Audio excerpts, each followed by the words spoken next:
All right, so this is the piggyback off of the Roberst Smalls video that I had just made, that I made prior to this one being made now.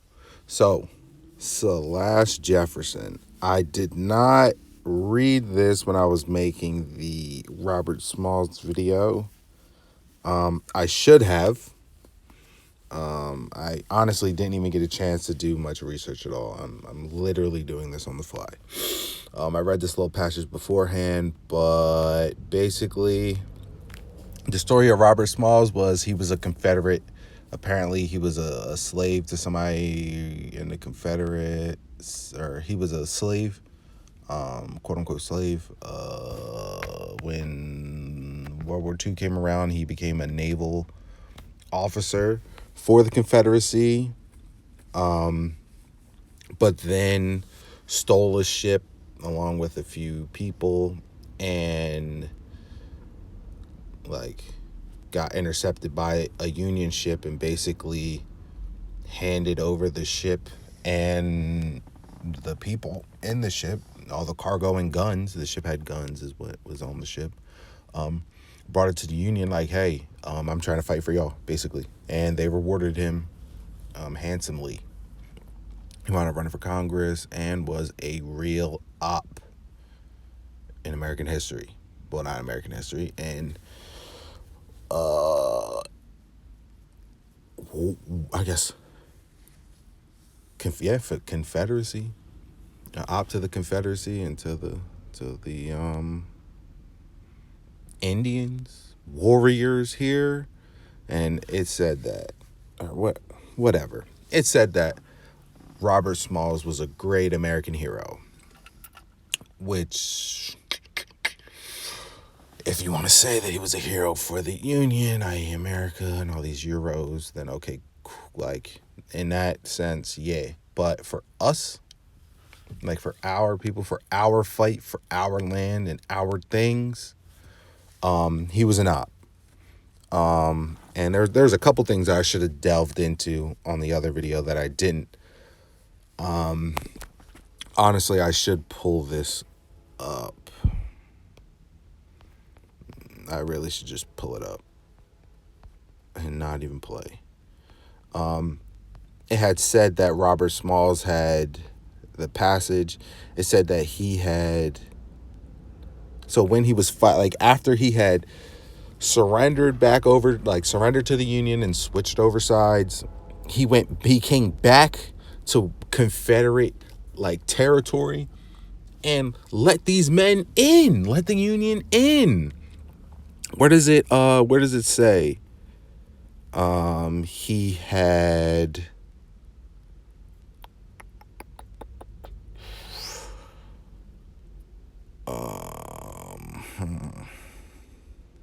just trying to catch it and read it verbatim. Okay, yeah, here we go. Right here at the top, we'll start here.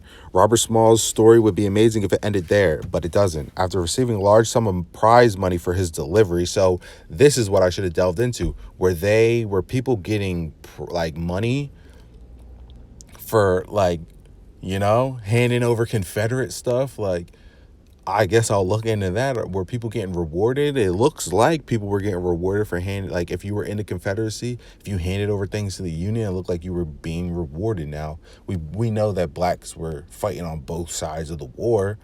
So that's so crazy. Like, that gives them the initiative to want to do that. You know what I mean? Like, I'm sure that a lot of people didn't become this guy, Roberst Smalls, but you know what I mean? You the amount of like creepy crawlers and just cracks and crevices that these people can just lie up in, and you have no idea this man was in the house. He was one of the first black people to be in the house. And to be honest, if you're one of the first blacks to be in the House of Representatives, you have to be an op. You have to be for them and the perpetuation of their bullshit, period. You think what? You think who I'm about to show you was in the House of Representatives? Shoo, man. But here we go. Yeah, it says Robert Small's story would be amazing if it ended there, but it doesn't. After receiving a large sum of prize money for his delivery, he entered service into the Union Navy as a pilot on several vessels, including the repurposed Planner. The Planner was the ship that he had stolen from the Confederacy. In this role, he removed mines that had been that he had helped lay as a slave and participated in a number of sea battles. This man had the ins and outs. He was part of the Confederacy. He grew up in the area. Okay, he was a well-seasoned seaman. This was their, oh my god, he's in up. Oh my gosh, I can't believe it. He's an up. So crazy, right? Okay, so let's get back into what I was about to show you now. Robert Smalls. I'ma show you. Yeah, I clicked on this guy. Now this is what I'm like. I really hate to do this, but we're just gonna take a little bit of time. We're gonna talk about the Robert Smalls stuff, and then we're gonna go right over to my guy over here, Big Chief. Okay. Big Chief, okay? So basically, in the other paragraph, it had said that he was on that ship with some slaves, 3 white captains and some slaves.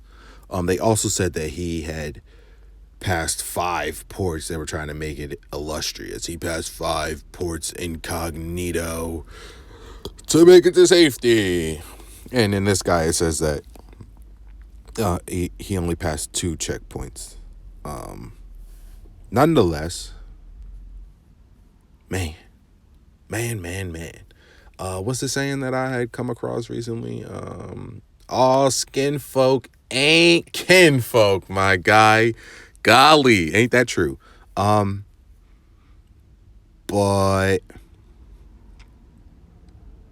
what did it say here?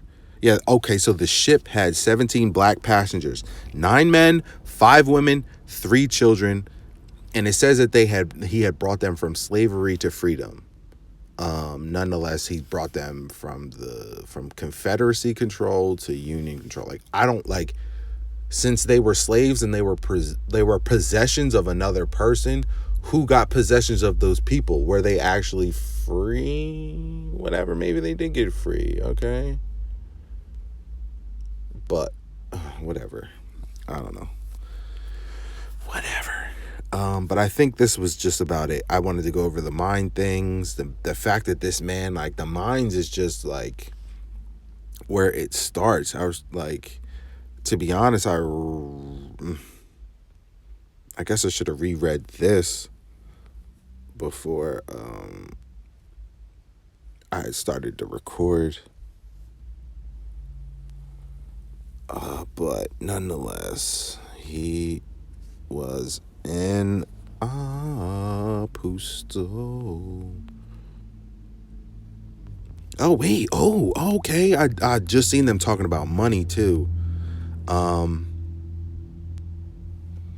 on. It's where he earned his job on the planter. It's also where he met his wife Hannah, a slave of the Kingsman family, working at Charleston Hotel with their owner's permission. Oh yeah. Oh my gosh. Y'all need to get into history. I swear to God, I hated history when I was in school, but I swear the more that I get into this, the things that I find out, I swear it's more and more enticing. It is 3:00 in the morning. I just came off of a 7-hour shift. I'm tired and I work tomorrow, okay? And I am here with energy to let you guys know about this stuff, okay? Ridiculous, right? Eight. All right, ready? So they said that. Hold on. They said that they were saying something about something in here. Blah, blah, blah, blah, blah.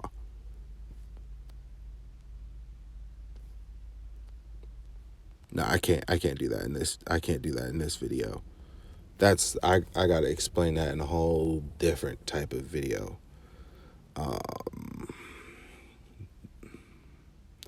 This was, what does it say? Years 1874. Okay. Or let's just keep it. I'm just gonna get back to what I was doing. Okay.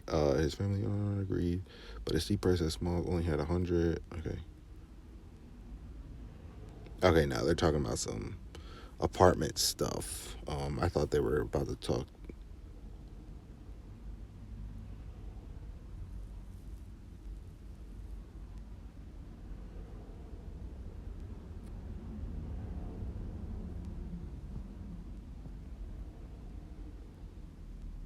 So okay, so what I'm reading here is so maybe he thought that, but that it doesn't make me think that he uh was ignorant to the fact that of what was going on. Like maybe he thought that the union was a good thing. Like coming over to the union was a or say coming over like I'm here. Like going over to the union was a good thing for him and his people. Like maybe he did think that that was the case, but he stole the ship. Like he really had it again. Like he had it out for these people. Like I don't know. Nonetheless, let's get into my guy Silas Jefferson. This is just a little slit clip of something, right? So, Silas Jefferson, I really hate if I'm pronouncing that wrong. Silas Jefferson, who also known as Hotulkomiko. Hotulkomiko. Wind Clan Chief, okay? Wind Clan Chief. Wind Clan. I work with somebody that look like this man, okay? Crazy. Oh boy, we gonna get into some things. It's gonna be juicy. It's gonna be fun. Silas Jefferson, also known as Holtolkolmiko. I don't know. Sorry, I apologize. Let's not make this a joke. Was born in 1835 at Tuskegee Town, or Tuskegee in Old Creek Nation. 1835, this man was born. Okay, Jefferson immigrated with his parents to the Creek lands in the Indian Territory in 1838. Now, this word here, immigrated, I hope you guys know the difference between an immigrate with an I and immigrate with an E, okay? Immigrate with an I. Let's do this in real time. Immigrate. I don't care if I'm spelling it wrong. Immigrate with an I. Come to live permanently in a foreign country. Immigration. Foreigner, right? Immigrate with an E. Leaves one own country in order to settle permanently in another. What?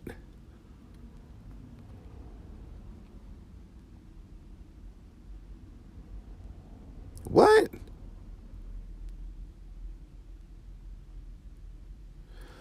To immigrate means to leave your own country and go and live in another country permanently. To immigrate means to enter and settle in a foreign country permanently. I'm so confused because I thought that I thought immigration with an E means that you don't, like, you're just moving to a different place. Like it does say country right there, but immigrate with an E just means that you're moving within. I thought it meant that you move within the same country. Just you just go somewhere else. So like I'm, from Jersey. I immigrated from Camden to Cherry Hill. Like I just switched towns. Like immigration is like with an I is like people coming from overseas, people coming trying to get green cards or however that goes.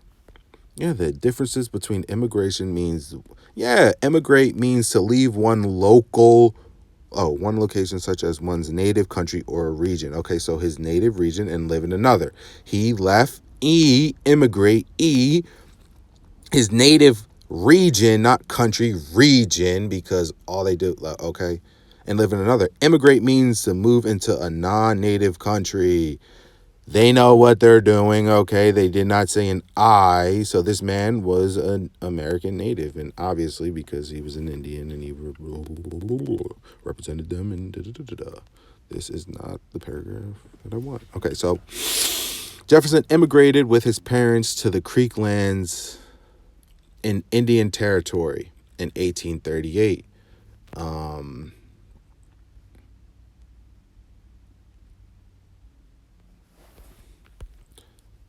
When was the Indian Removal Act?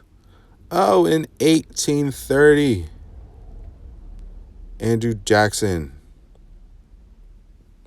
Okay. And where is this man from? Old Creek Nation.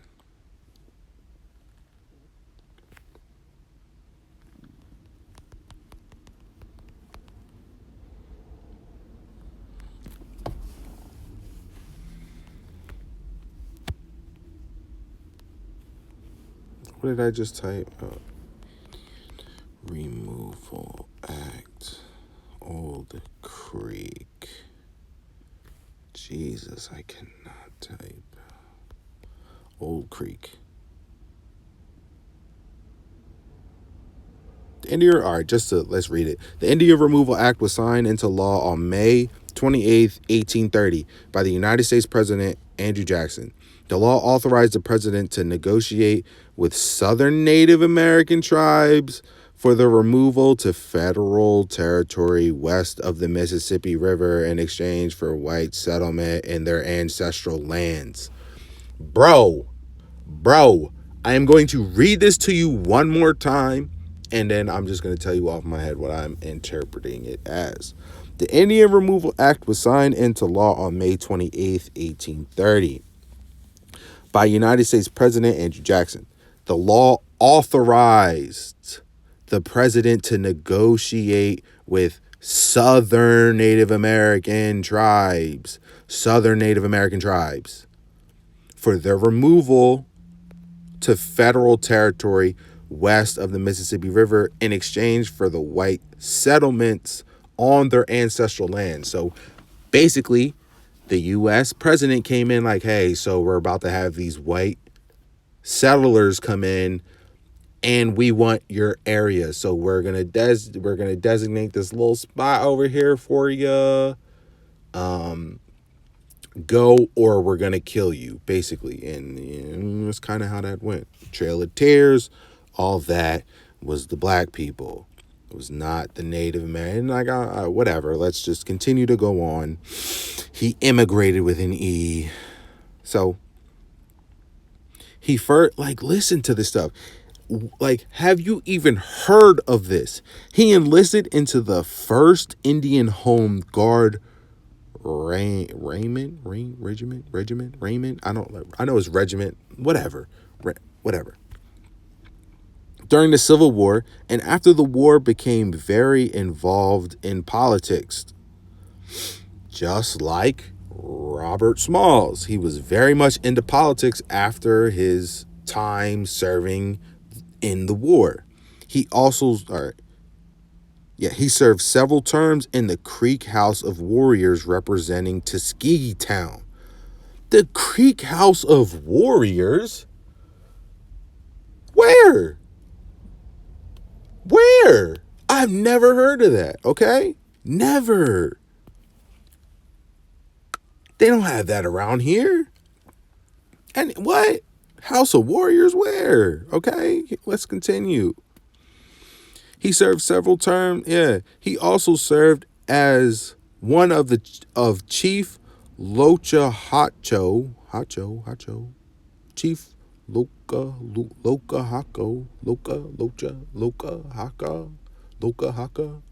Hacha. However, I'm sorry. Advisors, who was the Creek chief in 1875 through 1876. Lokahacha was impeached and removed from office in 1876. I was reading, wondering why was his reign so small. He was impeached and removed from office in 1876 by the Creek Council and was also close to Chief Esparcher.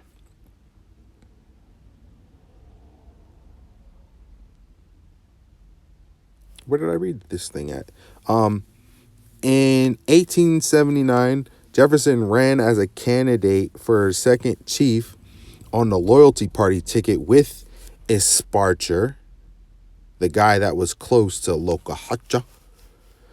But the two candidates dropped out of the race after the loyalty party withdrew from the electoral politics and set up their own government at the Nicoya town west of Akumali. Akulmoji. Oh my Jesus. I've been watching some people for a long time, and they're like trying to pronunciate these words and names and stuff, and they're butchering it, and here I am trying to do the same thing, butchering it. Crazy. Where's the stuff that I had read? Let's just continue, man. During the Green Peach War, Silas Jefferson abandoned the loyalty party after Esparcher advised. Here we go. Listen, we're talking about a whole different type of guy here. This is not Roberst Smalls, okay? This is not Roberst Smalls, the op that took the planter from the Confederacy and gave it over to the Union. This is not him, okay? Listen. During the Green Peach War, Silas Jefferson abandoned the loyalty party after Esparcher, advised his followers to take up arms against the Creek constitutional government. After the outbreaks that summer, he worked diligently to bring the warring factions together. He remained involved in Creek politics until the tribal dissolution in 1806. He also served as one of the principal informants regarding the Creek culture and religion for anthropologists John Swanton and Frank Speck when they were collecting their information on Creek life for the Smithsonian Institution in early 20th century. Silas Jefferson died in 1914 near Beggs, Oklahoma. What is this? Blackpost.org. Do they have references? Corbin's Norman University. Okay. Oklahoma and Norman. Okay, cool.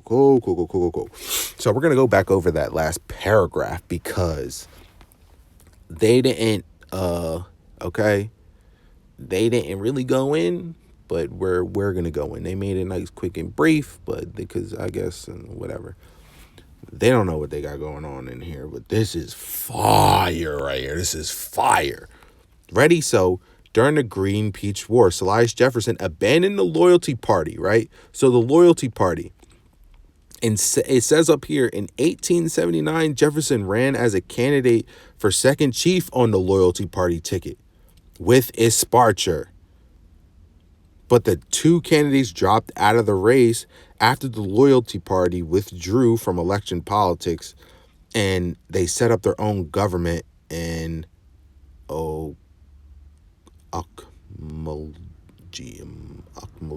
Jesus Christ, how do you pronounce that? That's oh boy, that's crazy, right? But okay, so Esparcher was close to this guy Lokahacha, who was the chief, and Esparcher was the chief in 1895 to 1899. So right before he was the chief. Okay, hold on. Look, he also served as one of Chief Lokahacha's advisors before he was impeached and removed from office, and was also close to Esparcher. Now, they don't talk about Esparcher, but I know who my next video is about to be about. Okay. I know who the next video is about to be about, but let's go back down here. During the Green Peach War, 1882 to 1883, Silas Jefferson abandoned the loyalty party after Esparcher. Okay, hold on. Esparcher was the chief years after this had happened, I guess. It doesn't give dates for when this happened. Whatever. Silas Jefferson abandoned the loyalty party after Esparcher advised his followers to take up arms against the Creek constitutional government. So And Sparcher was trying to, they were like, yo, we're not we're not gonna be fighting these guys anymore. We're gonna join these guys. Who are they fighting? Who did they join? Why are they going up? Why are you taking arms up against your own people? For what reason? For what benefit? Huh? Huh? Was he like Roberst Smalls and got that large lump sum of money and a title? Okay, man.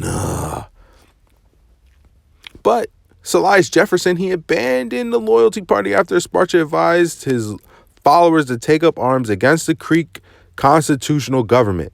After the outbreaks that summer, he worked diligently to bring the warring factions together. He remained involved in the Creek politics until tribal dissolution in 1806. So, even though the tribe had dissolved in 1906, okay, Esparta was a chief 7 years before that. Esparta was an op, or he was turning into an op. What's up with all these ops? Why are there ops everywhere? There are ops everywhere. All skin folk ain't kin folk. You hear? Man. And what does Elias do? He was trying to fight for his people. Okay? After the outbreaks that summer, he worked diligently trying to bring the warring factions together. He remained involved in Creek politics until tribal dissolution in 1906. He also served as one of the principal informants regarding Creek culture and religion to anthropologists. Excuse me.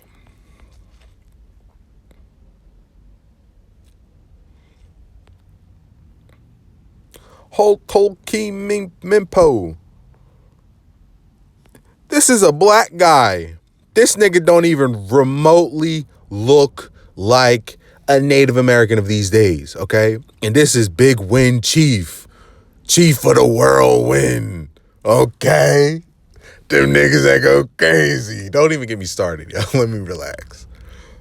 This is a black guy. This is a black guy. The so-called black guy, man. Are you kidding me? Are you kidding me? People don't. The rising wind. Man, you better get it up. Man, you better get out of here with that.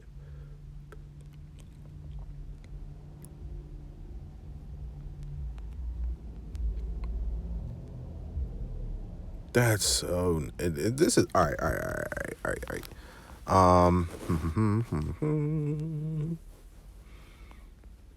African American Registry.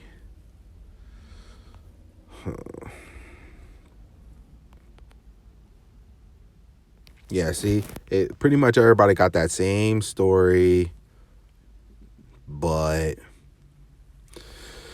they don't really want to get into like what was going on. Chief Esparcher was trying to go join the Union, evidently, because what was he part of? The Confederacy, correct?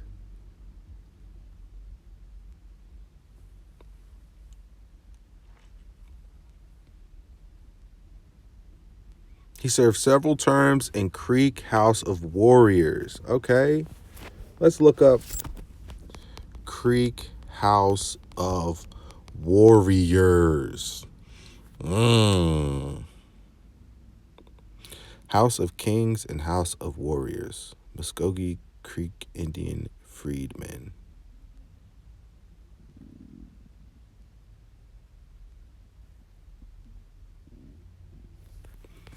Where does the Creek tribe live today? Oklahoma.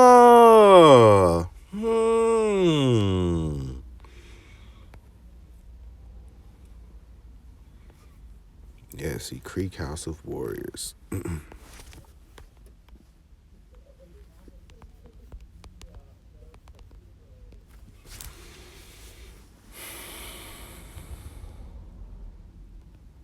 What kind of houses? Arranged around a village square, Creek houses were made out of plaster, river cane walls with thatched roofs. Yeah, right. Man, you want to know what New York City looked like in 1830? 1830 New York. I really was doing a video. I already recorded. Let's just say that things are not as they say that they were. Okay? This is New York City. 1830 New York City. New York, 19th century New York City.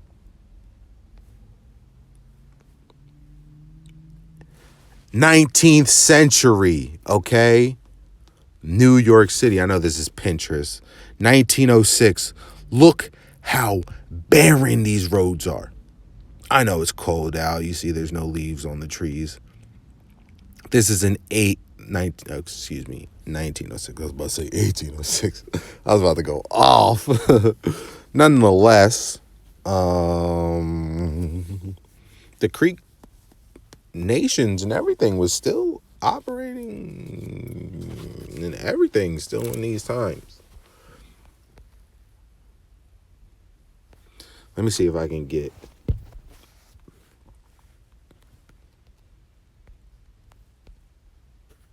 an 1800 picture of New York. You see that Wall Street 1830. Mind you, these people were just getting here around those years. Back in the 18th, 19th century, excuse me. Yeah, see, they don't want to give it to me. You see how long that just took? They don't want to give it to me. They just playing. This is in the 1800s.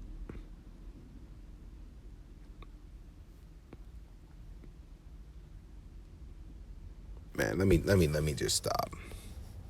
Silas Jefferson.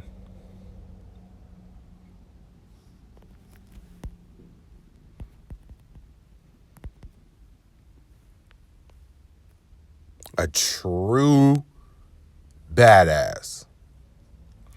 Not Roberst Smalls.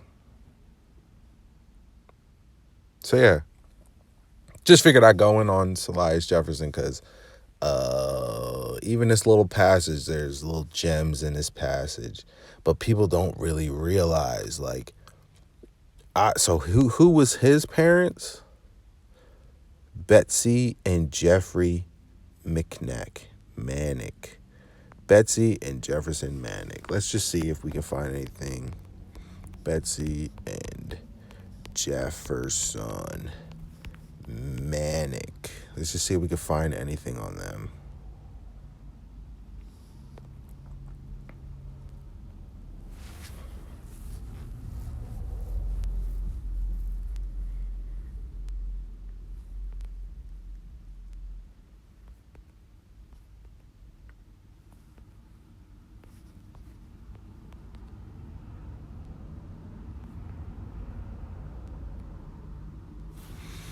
Oh well. Can't find nothing. Nonetheless, let's just say that the Wynn clan chief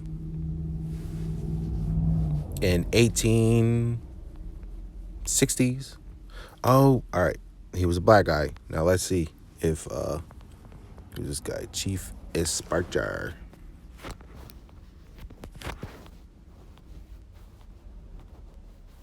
Sorry, my thumbs are fat. Chief Esparjar. Jesus, it's like that. Can't type.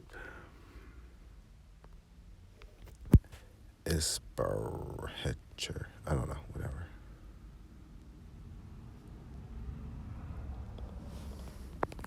Images. Can we get a picture of my guy? Come on.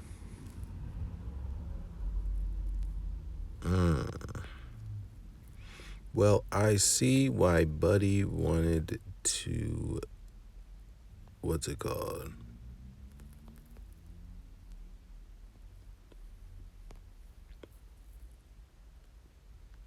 Wanted to surrender.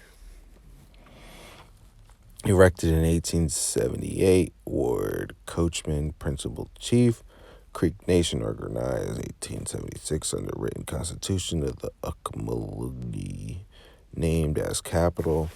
Noted chief here included Samuel Joseph Perryman and Sparcher Pleasant Porter, Uckamulgee, written here. And Intertribal Council, it's just a sign.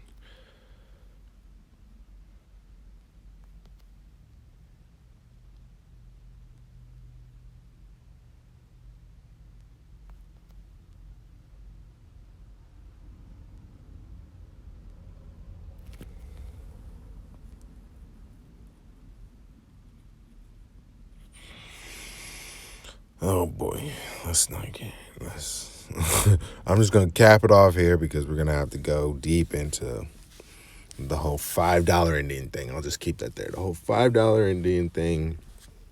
Well, let me just okay.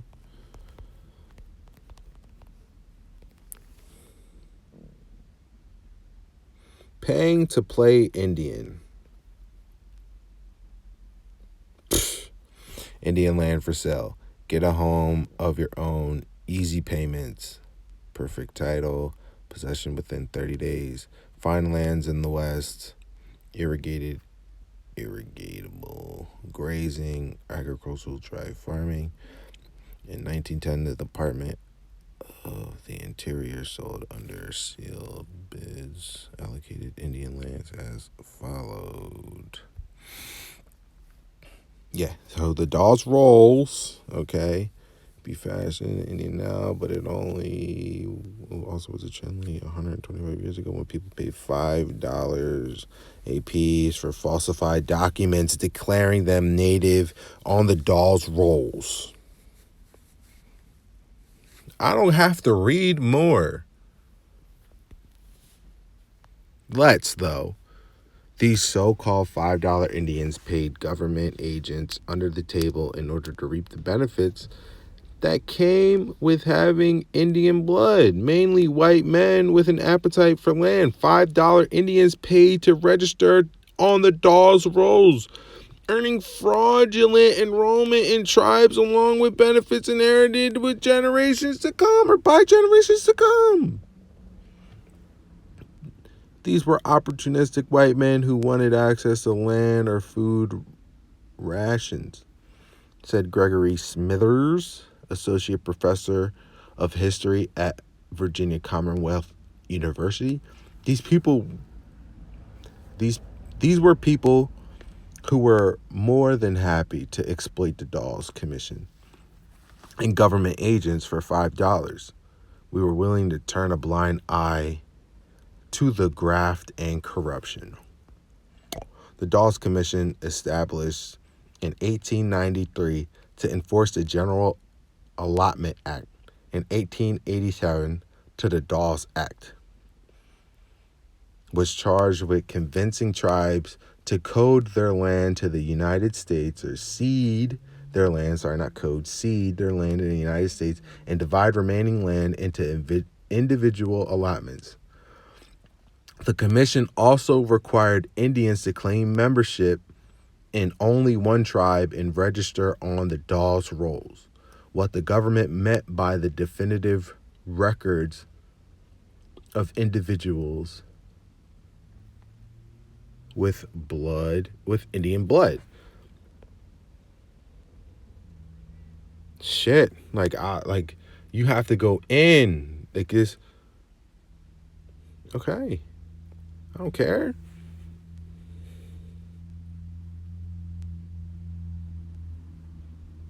I don't care.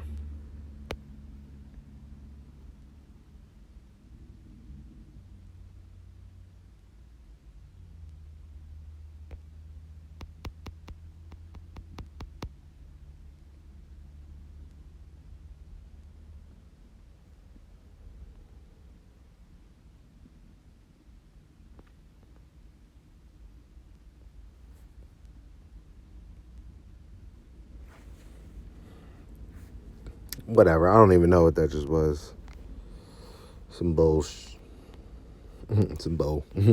That's not okay. But yeah, man, you see, back in the day, they were fraudulently allowing mofos to get onto the DOS rolls because they could.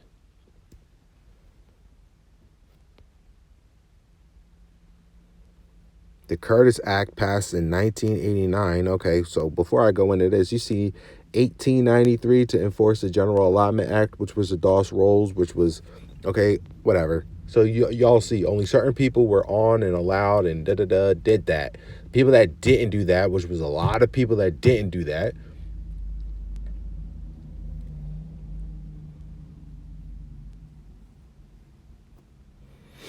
the Curtis Act passed in 1898 targeted the 5 civilized tribes: Cherokee, Choctaw, Chickasaw, Creek, and Seminole, forcing them to accept allotments and register on the DOS rolls. The two acts, which came during a period of murky social context.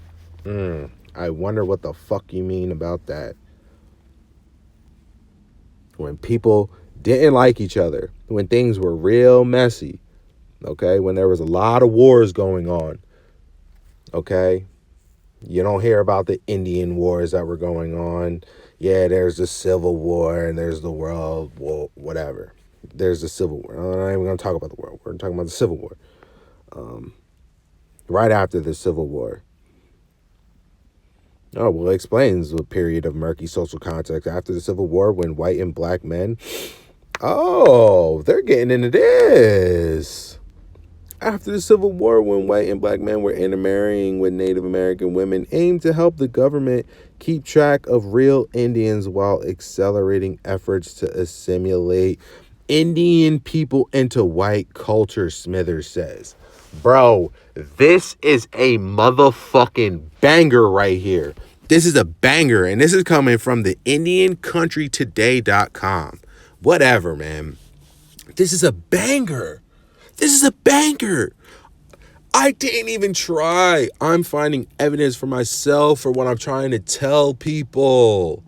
Oh my goodness. Come on, man. I can't make this up. I swear to God, real life is crazier than fiction. Okay? Smithers said, oh, I sound like A1. This is the John A1 was on. Shout out to the boy A1. Man, it's put me on heavy. Shout out to a lot of those folks, yo. We here, okay? We here, okay? I ain't even know that, man. All right, whatever. Let's reread it. The Curtis Act passed in 1898, targeted the 5 civilized tribes: Cherokee, Choctaw, Chickasaw, and Creek Seminoles, forced them to accept allotments and register on the DOS rolls. So basically, the 5 civilized tribes that were recognized by the federal government, the only 5 out of the 6,000 that there were of nations, the 5 of them, they began to have to let these fake people who fraudulently put themselves up on John, okay? Okay? It says it right here. And listen, a period of murky social context.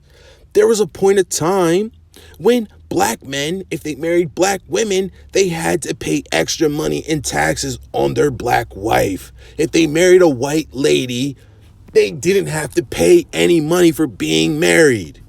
That was a real thing. Same with the other way around.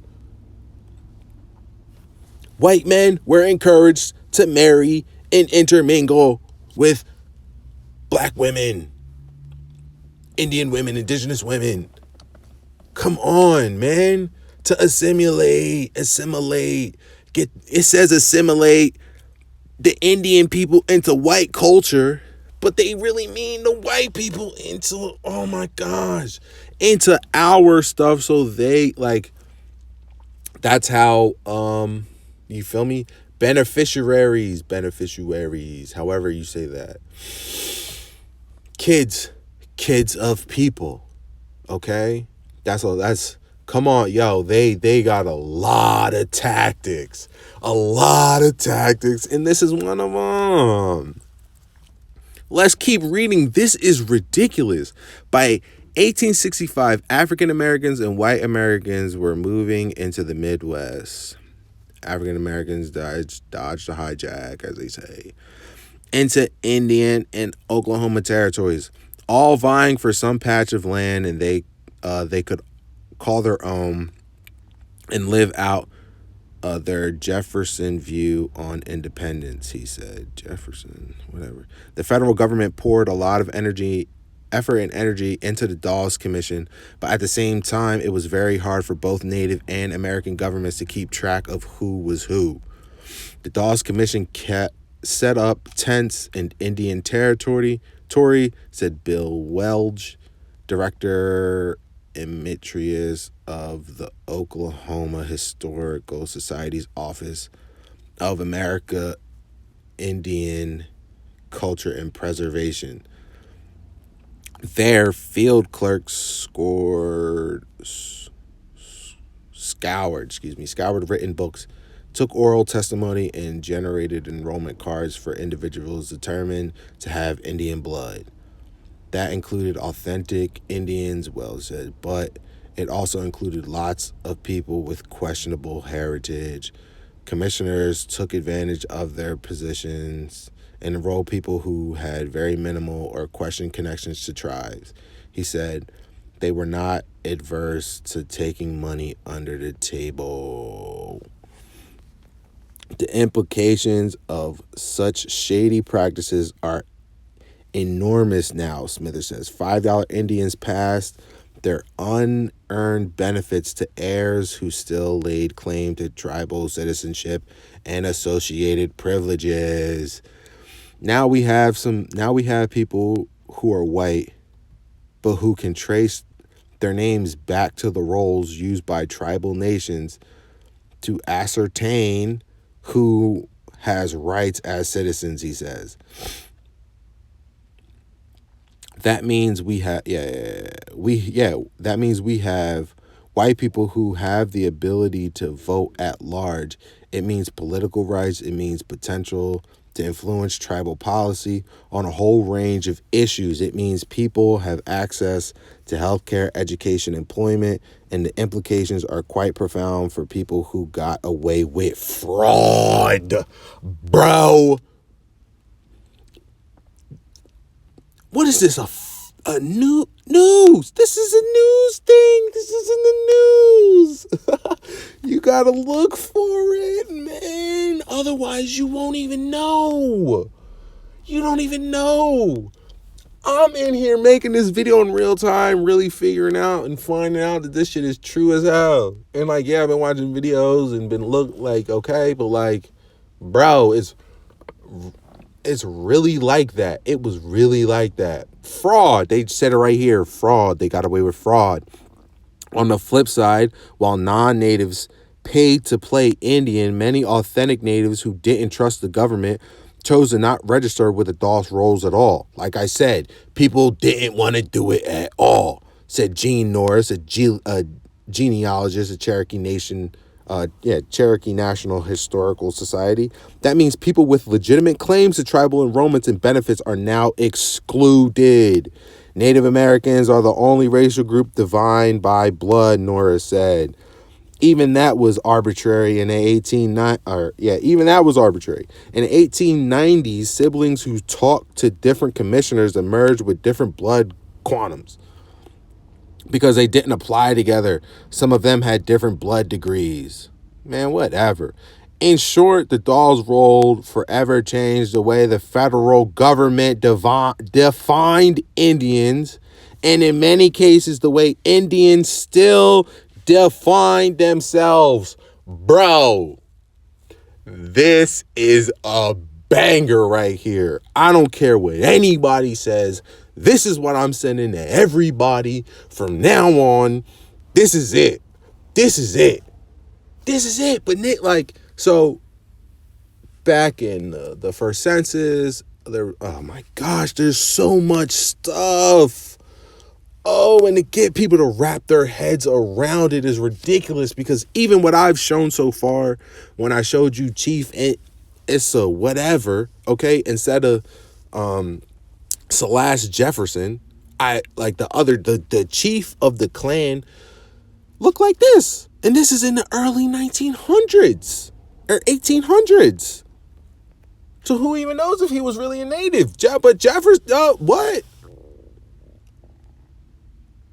Oh, I see why people have such difficulty trying to prove to people and understand, like trying to prove to people like what they see. Because to be fair, you kind of got to look at it with a skewed view, because if you're looking at it straight up black, white, yellow, green, like you're going to be like, well, they say African American, but African American is a political term. It's a legal or a law. Like I think it's a lawful term or legal term. I forget. Legal and lawful are different. Nonetheless, African American it's a misnomer, because African American used to be black, like used to be black, is African American, is black, used to be Negro, used to be Afro American, used to be colored, used to be Indian, used to be freedman, or would be freedman, or colored, or mulatto. But that's the thing, that like this is telling you that what was classified as an Indian now and an Indian back then was skewed, is skewed, is skewed. Because it is bull crap. This is fire. The more I read, the better it gets. In the 1900s, one woman registered on the rolls with 256 sixths Cherokee blood, Nora says. Now, some enrolled members of the Cherokee blood at 1 out of 8, 1 out of 196. The Dawes rolls even now are very murky and very inaccurate gauge of it is Indian citizenship, he said. In the 2000 census, the number of people claiming Cherokee ancestry was 3 times the amount of official tribal enrollment. Why in the hell were people in the year 2000 claiming to be Indians? For what reason? Benefits. Meanwhile, we're Negro, Black Power, all this nut stuff. Meanwhile, these people are on our land getting all this free stuff for what? How? And we want no parts of it because niggas don't read. It's not even that. It's not that niggas don't read. It's literally not even that. They just have so many distractions. Like, for instance, tonight, it's Saturday night. I'm not at the club. I'm doing this. To be fair, I've done this for a very long time, but I just happen to want to record it now. I figured out how to put my voice on what I'm just straight up recording, which kind of makes it easy because I don't have a setup. I got a laptop, but I don't have like a computer to be able to click on this file. I work a lot on my phone. I'm here. Okay, let me put it together for you. Okay. And once I figured out how to put the voice with the recording, oh, it's over. I'm here. I'm here in abundance. So let's get this done. That's what happens when the federal government establishes the rules, not the natives. I'm ending it right here. Banger. Absolute banger. Oh, we almost done. Okay. No, we'll just finish it off. Smithers has no estimate to the number of people who fraudulently registered on the Dawes rolls, or who lay false claim to Indian citizenship now. But $5 Indians did not represent the isolated case of approximation. Of appropriation, excuse me. What we had was simply white people claiming to be Indian, he said. They were early wannabes just like we have today. $5 Indians is just another term for that. This is a banger.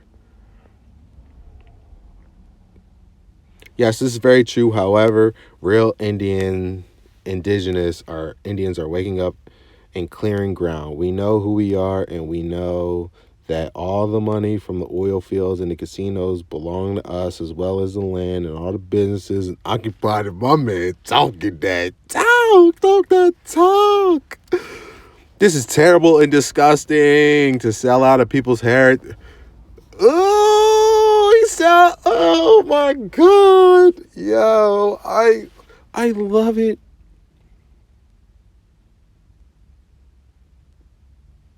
He said how Black Freeman also tried to bribe Dawes officials to get on the rolls. Man, if you don't get your ass out of here, boy, let me grind you. Oh, let me grind you. I want to listen to my voice. Say a $5 Indian buys his way, and then once he's in, purchases a home, yard, property, gets his farm started, etc. Then he ends up marrying a Native American woman, and now his children are half Native American. So where do they stand in this? After all, they are not full Euros if they're mixed with both. So a partial Native American would have a partial claim to the land legitimately, even if their white great grandmother bought it through fraud.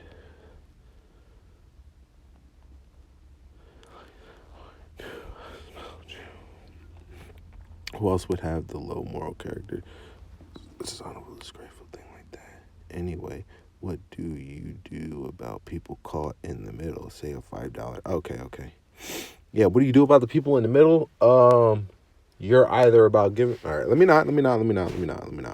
But nonetheless, this right here, banger, bro, banger. This is a banger. Oh my God, this slaps. And you know what's crazy? I swear to God, I did not do this on purpose, but I swear that boy A1 put this up on one of his videos because I remember this nigga talking like this. He was like, Smithers said, Smithers said. And bro, I'm sitting here reading it. Smithers says. Shout out to them boys. We really out here doing this thing. Sorta. Let's continue to figure this out. Peace.